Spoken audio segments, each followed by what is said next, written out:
Do an update here on the Tasmanian tree fern in our garden. A big one, planted in April 1994. So we're into the second week of June now. And that man fern, it's also called a man fern, lost all its fronds in late December 2021. We had a cold blast here. And when temperatures drop down to just below 20 degrees Fahrenheit, 20 degrees or below, minus 6.6 degrees Celsius, you can count on those babies turning brown, those fronds right there. Because usually at this time it has all of last year's fronds on it. So the last time it did that was December 2008 freeze. And it was a bad freeze. 1 week, we had 1 week of harsh winter here late December. And you can see it survived. It's got about 6 feet of trunk on it. It's a beautiful plant.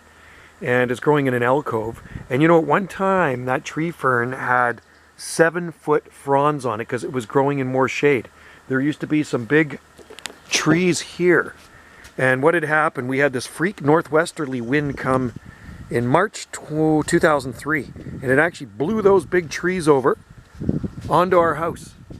Smashed that roof and that roof there, the corner, we had it all repaired. But then there was another big tree there, beyond that, and there we had those cut down. So it opened it all up and brought in more sun. So because this thing gets more sun now, the fronds are smaller. So in the full shade, it had massive fronds.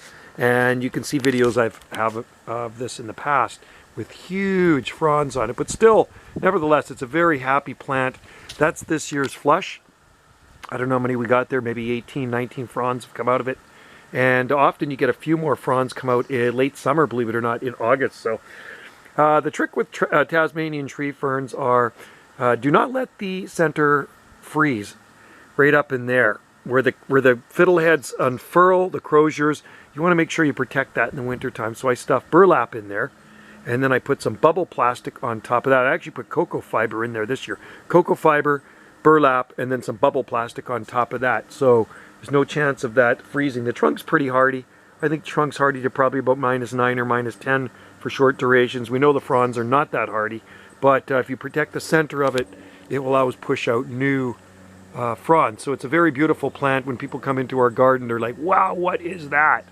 That is a huge fern. And they will just keep getting bigger. So when I planted it in April 1994, it had about that much trunk on it. So it's grown all that there. And this is on the accommodation deck. The B&B people get to enjoy that tree fern. All right. And the fatsies are coming back nicely. They burnt up in last June's heat dome when we got well over 100 degrees Fahrenheit. So those are coming back.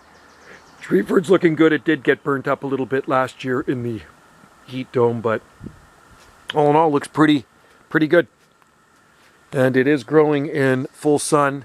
I just got to make sure you keep them watered. It's been a cooler than normal spring with abundant rainfall. Right now, it's, I guess, probably around 20 degrees Celsius. So not too hot, but just nice. It's just absolutely beautiful out here. It's George weather, and I was working this morning, and with the sun beating down, it actually felt quite warm in the field where I was working. So anyway, there you have it, folks. There's the Tasmanian tree fern growing in our garden the second week of June. All right, so try one in your own garden. They're pretty slow growing in the trunk, about an inch a year, something like that, of trunk. So, but they're fast to produce fronds. And they grow well with Trachycarpus palms. Cheers.